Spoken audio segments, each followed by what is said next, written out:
Hello, hello, it's Bronzesword Gamer back again. Right, we've got a great episode today. First of all, I'm going to sort out the interiors of all the huts, just giving it a nice look and feel and making it feel like a really lived in kind of place. And then outside the huts, we're going to sort out the gardens, we're going to add livestock animals and make the village feel really lived in. And then after that, I'm just going to try and sort out the exterior parts, sort of maybe adding a bit of exterior economic activity, but we'll see how we go. Anyway, let's get to it.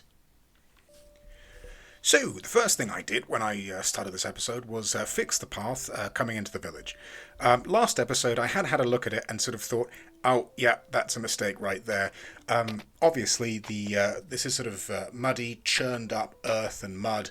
It's sort of lots and lots of footfalls sort of going through there, which have just created this sort of messy kind of situation. And obviously, that wouldn't start in the village and be completely fine and grassy up in the steps leading up to the village. So I just set to and just fix that up.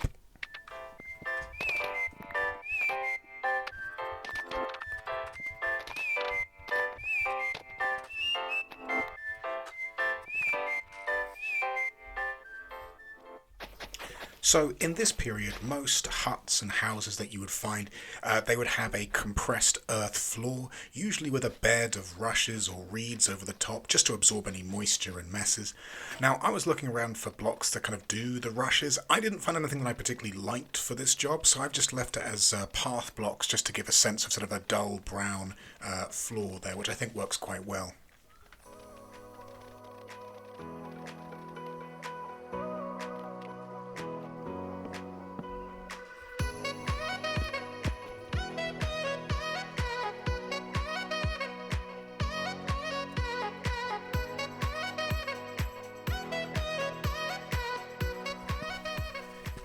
Usually with huts like this, you'd have a fireplace in the centre with stones around the outside to keep the fire in, stop it spreading, because obviously you've got a lot of flammable material in the hut. And often the base of the fireplace would actually have large stones on top of it. There's actually an interesting place called Grimm's Pound in Devon where we find some stone huts there where we still see evidence of the fireplaces. But the fire is obviously there to create light in the hut, create heat. It's there for a bit of cooking. In this period, however, there wouldn't have been chimneys, so the entire hut can get quite smoky, so they'd often have the door open, unless, of course, it was the winter months, which obviously would have been not great to live in, but it is a fact of the technology at the time. Interesting thing I found while I was researching for this. So I knew that barrels had come a bit later. I assumed it was sort of some point in the Iron Age. Actually, it turns out I was right. It was during the first evidence that we have is in the Roman era in the Gallic region of what is now France, where we first see the original barrels coming in. I believe that there is a painting in a tomb in Egypt which is conjectured to possibly be a barrel, some sort of wooden tub at any rate, but it's not entirely clear what it's supposed to be, so I'm a little wary of saying it's definitely a barrel. But actually, interestingly enough, there are actually some barrel-like containers that have been found quite far back, actually in the late Chalcolithic and early Bronze Age. Apparently, they were involved in dairy production, and this is sort of found in sort of eastern and central kind of Mediterranean sort of area. So that's what we're talking about, sort of 4th and early 3rd millennia BC. I have them here as just general storage, and so I kind of like to imagine that they're just standard boxes that they would have crafted as opposed to actual barrels, and we'll just sort of go with that.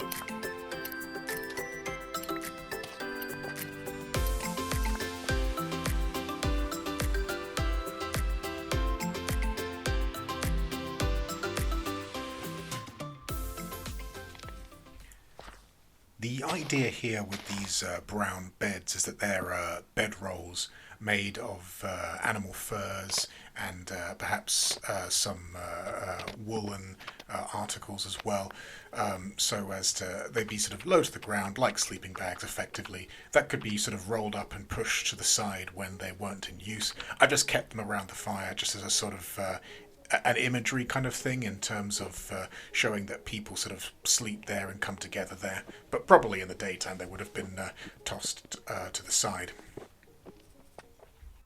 Now, one form of container that we definitely know that they did have are clay pots. You find them in all sorts of varieties. The classic one that you find around, for example, the Roman Empire is the amphora, but you get, they come in all kinds of varieties, things for cooking, things for storage, things for drinking out of, things for eating out of. I've just had these clay pots that I'm collecting the clay for now from the riverbed here. I'm just going to pop those out all throughout the huts in the village.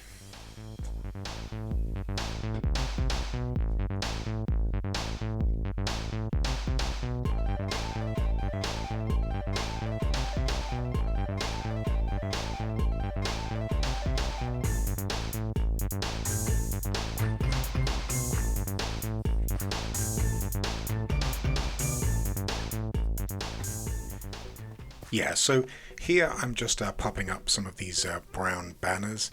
This is basically meant to be leather hides hanging down, and yeah, which would have been obviously been dried on racks within the house. And then of course we have these shelves I'm putting up here as well.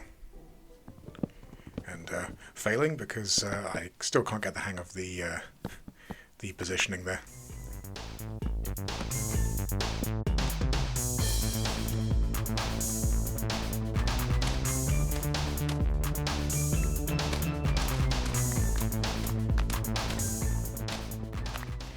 Yeah, had a few attempts at the furniture. In the end, decided I liked the slabs and stairs the best. I think it works better with the colour palette, and also just the fact that with the trapdoors, the rivets and things aren't really super period appropriate, so I decided not to do those.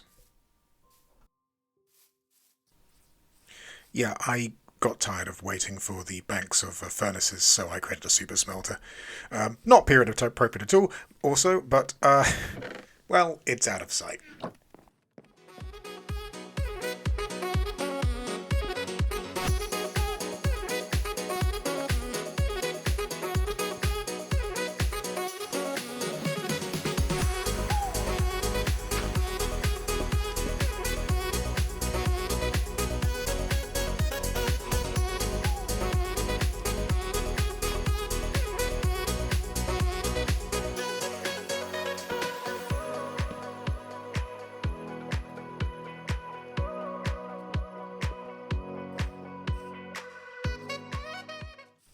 Most people would imagine Bronze Age Britain to be a very primitive place, lacking in most forms of manufacture, but this is actually far from the truth. We have evidence of woolen textile production going back as far as 1900 BC. Here, I have these sheets of cloth hanging up on racks to dry after being washed. They obviously wouldn't have had much by way of pigments during this time, and what they did have would have taken a lot of work to make, so I've kept these as white and grey to reflect that they were undyed. This big building in the centre is the chieftain's hut, where he, his extended family, his warriors and his servants would sleep and carry out important business. If, for example, an emissary from another chieftain were to arrive, he would be seen and entertained here. It's also big enough to act as a communal centre where the tribe can come together for feasts, and it's a place where religious or cultural ceremonies could take place. Most cultures that endure cold winters have a celebration of some sort or another at the winter equinox to raise people's spirits and hail the fact that they are now over the worst of the season. This is the place where the tribe would come together to eat, make merry and sing in that festival.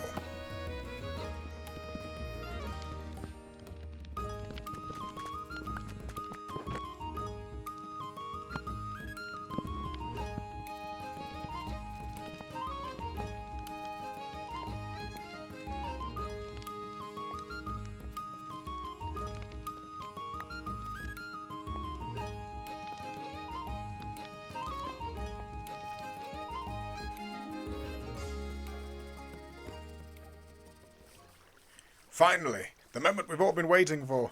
The villagers can be moved into the village, and they don't have to live in this little hole anymore.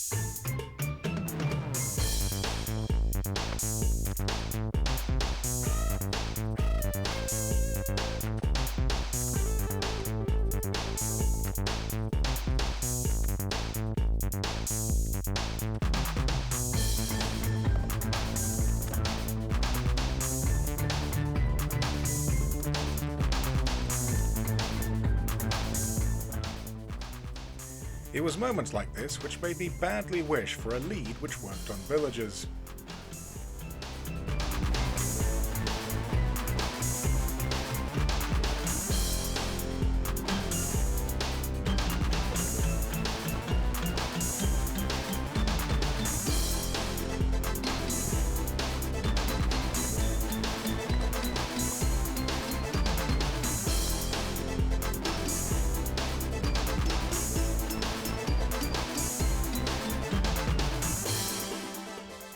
The next step was to sort out the vegetables and animals behind the huts.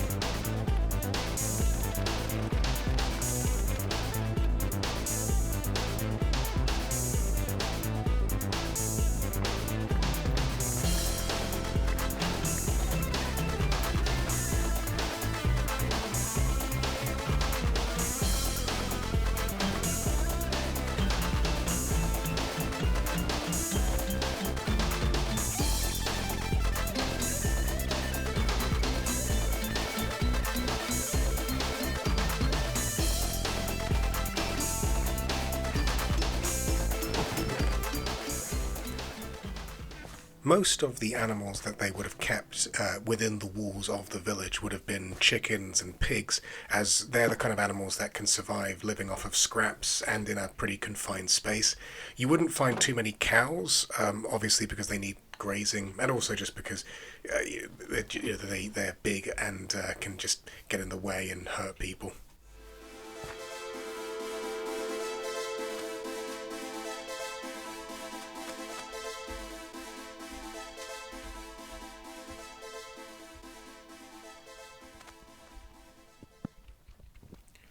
One of the final things I wanted to do here is add some fishing vessels for the villagers. Just out here on the front, there's going to be like a little sort of, not quite a dock or a pier, but certainly just sort of an enclosure where the villagers keep their little boats and maintain them and all that sort of thing. So this is one of the difficulties when building in Minecraft, is that building at a small scale is actually quite difficult because the blocks are relatively large. They're a meter on a side officially. So I have a bit of a struggle as I try to develop some kind of boat, and I sort of start off initially looking at sort of barge kind of shape, sort of wide and flat, but then eventually I go towards something more narrow and canoe-like.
final thing to do is to just get rid of all the crap which is accumulated around the village and inside it. So let's get on that.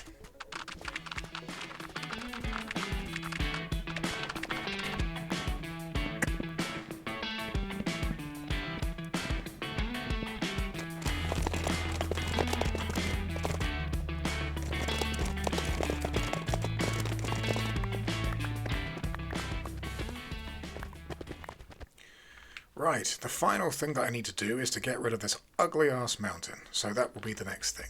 I will not be digging it out by hand because that's insane, and as I said before, I have a day job, so this will just be done with World Edit. But nonetheless, it shall be gone, gone, gone, so say goodbye.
And here we go. So, this is now the landscape to the rear of the village. Nice forest, gently coming up to this mountain. And of course we have the new farm at the back of the village, which just is for additional wheat that will supplement the diets of the vegetable plots behind each of the huts.